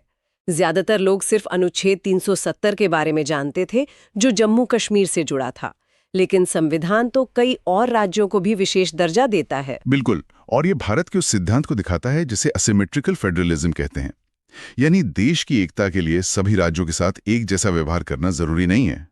कुछ राज्यों की अनूठी सांस्कृतिक और ऐतिहासिक जरूरतों को देखते हुए उन्हें विशेष अधिकार दिए जा सकते हैं। अनुच्छेद 371 के तहत महाराष्ट्र और गुजरात के कुछ इलाकों के लिए प्रावधान है। और हमारे स्रोतों में पूर्वोत्तर के राज्यों को याद रखने के लिए एक मजेदार ट्रिक है, अक्षरों का खेल। जैसे अनुच्छेद 371A नागालैंड के लिए है, तो 371F सिक्किम के लिए। ये सिर्फ रटने की तरकीब है या इसके पीछे कोई कहानी है? हाँ, कहानी भी है। 371A नागालैंड को उसके अनूठे रीति रिवाजों और पारंपरिक कानूनों की रक्षा करने का अधिकार देता है, जो नागा समझौते का नतीजा था। इसी तरह 371F सिक्किम से जुड़ा है, जो 36वें संशोधन के बाद भारत का हिस्सा बना। तो ये सिर्फ अक्षर नहीं है, ये भारत की विविधता को संजोने और हर पहचान का सम्मान करने के संवैधानिक वादे हैं। और अब हम आ गए हैं इस महान किताब के आखिरी पन्नों पर। भाग 22 ये एक तरह से संविधान की अंतिम औपचारिकताएं पूरी करता है, जैसे किसी फिल्म के अंत में क्रेडिट्स आते हैं। हाँ, ये संविधान की किताब को सील और साइन करने जैसा है। इसमें 3 बहुत ही सीधे लेकिन गहरे मतलब वाले अनुच्छेद हैं। अनुच्छेद 393 इस दस्तावेज को उसका आधिकारिक नाम देता है, भारत का संविधान। अनुच्छेद 394 इसके लागू होने की तारीख तय करता है, 26 जनवरी 1950। और अंत में अनुच्छेद 395 ये एक तरह से एक युग के अंत का ऐलान है। ये अंग्रेजों द्वारा बनाए गए कानून जैसे इंडियन इंडिपेंडेंस एक्ट 1947 को रद्द करता है। ये एक प्रतीकात्मक ऐलान है कि अब पुराना अध्याय बंद हो चुका है और भारत की अपनी कहानी, अपनी किताब और अपने नियमों के साथ शुरू हो रही है। ये एक नए संप्रभु गणराज्य का औपचारिक श्री गणेश है। तो आज हमने संविधान के इस अद्भुत टूल किट को खंगाला। हमने देखा कि कैसे मुश्किल प्रावधानों को समझने के लिए आरक्षण के गणित से लेकर T20 मैच जैसी मजेदार तरकीबें हमारी मदद कर सकती हैं। ये तरकीबें इन प्रावधानों को जीवंत बना देती हैं। बिल्कुल, ये ट्रिक सिर्फ परीक्षा में नंबर लाने के लिए नहीं है। ये एक शक्तिशाली जरिया है जो जटिल जानकारी को सुलभ बनाते हैं। और जब संविधान जैसा विषय सुलभ होता है, तो आम नागरिक भी इसे समझने और इसमें दिलचस्पी लेने के लिए प्रोत्साहित होता है। ये एक मजबूत लोकतंत्र के लिए बहुत जरूरी है। और इसी के साथ हम श्रोताओं के लिए एक विचार छोड़ जाते हैं। क्या कानून और संविधान जैसे गंभीर विषयों को समझने के लिए इस तरह के सरल और मजेदार तरीकों का इस्तेमाल विषय के प्रति हमारे नजरिए को बदलता है? क्या ये इसे कम डरावना और अधिक सुलभ बनाता है, या फिर इसके गहरे महत्व को कम करने का खतरा पैदा करता है? इस पर